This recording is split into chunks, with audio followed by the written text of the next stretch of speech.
Hey guys, what's up? JDLZ back here again, and looking through the whole NFL season. We're almost done here.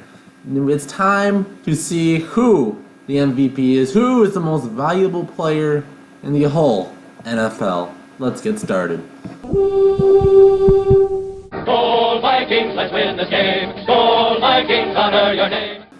Alright, so starting off at number 10, we have the Cowboys rookie quarterback, Dak Prescott. Now, he's number 10. He's 20 touchdowns to 4 interceptions and 3,130 yards. Of course, the season's not quite done yet. This is week 14, I believe. And so you can see Dak Prescott's been very conservative. He hasn't been blowing people away.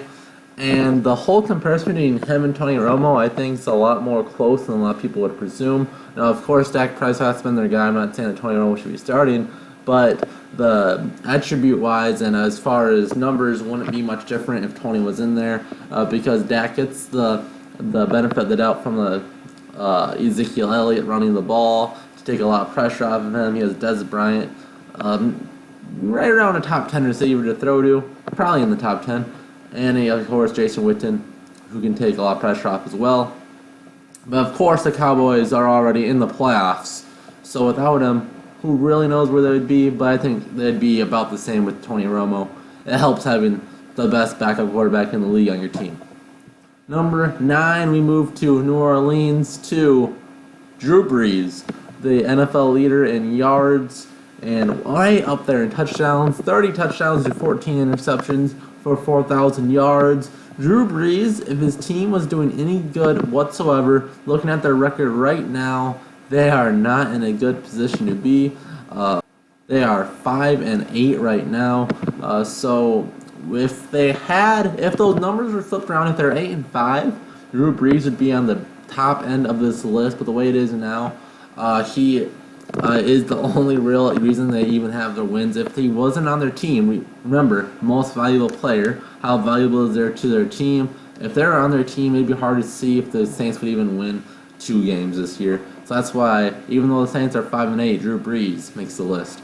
Alright, so to number 8, we go to another guy that's really helping a team out in their playoff race. That's DeMarco Murray, the free agent acquisition for the Titans. He has 250 carries and 1,100 yards and 4.5 yards a carry and 9 yards right now. Look for him at season end to have right around 1,300 yards and 12 touchdowns, somewhere in that area.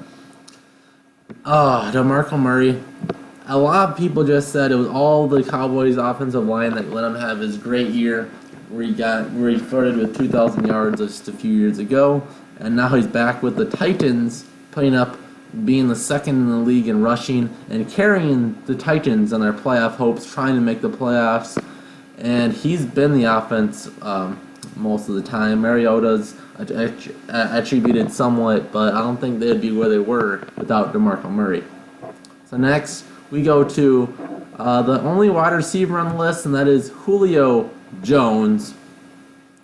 Set 72 receptions, 1,200 yards, a 17.4 yard average. Touchdowns are a little bit low here, only 5. But without him, who would Matt Ryan throw to? I think he's been easily the best receiver this year, making plays. He's 6'3", 220 pounds. He's the most consistent receiver as far as constantly being able to be an outlet for Matt Ryan. So without him, who would number 5 go to? Matt Ryan. He has to have someone to throw him the ball. Julio Jones helps Matt Ryan quite a bit. So are right next to each other. This is the reason they're having a solid season so far. Matt Ryan, 30 touchdowns and 7 interceptions. I believe that is tied with Drew Brees. Drew Brees has 14 interceptions, so it's very like Drew Brees, but half the interceptions. So this is why Matt Ryan's ranked the way he is, right over Julio Jones, because quarterback's a little more of an important position. But Julio Jones have that much numbers without Matt Ryan? I don't think so. That's why Matt Ryan slightly edges out his receiver. But now we move down the list to Kirk Cousins. 23 touchdowns, 9 interceptions, 4,000 yards. Kirk Cousins is having a career year, making the Redskins look very, very smart for re-signing him, and he's really leading their way. He fits very well into their offensive scheme, where he can throw balls to Deshaun Jackson at will, and he's probably the best deep ball thrower in the league right now, except for maybe Aaron Rodgers. But nevertheless, he's really helping his team come out strong, and he's been solid all year long. So to number 4, because that one was actually number 5, we have Aaron Rodgers himself, who started out extremely slow, but as he said, was it last year or the year before? RELAX. He's been just fine as of lately. Been probably the best quarterback of the last 6 games. He has 32 touchdowns and 7 interceptions on the year, and 3,500 yards. He is the reason the Packers have a chance to make a comeback to get in the playoffs, because they started out so bad with all their injuries on the defensive side of the ball.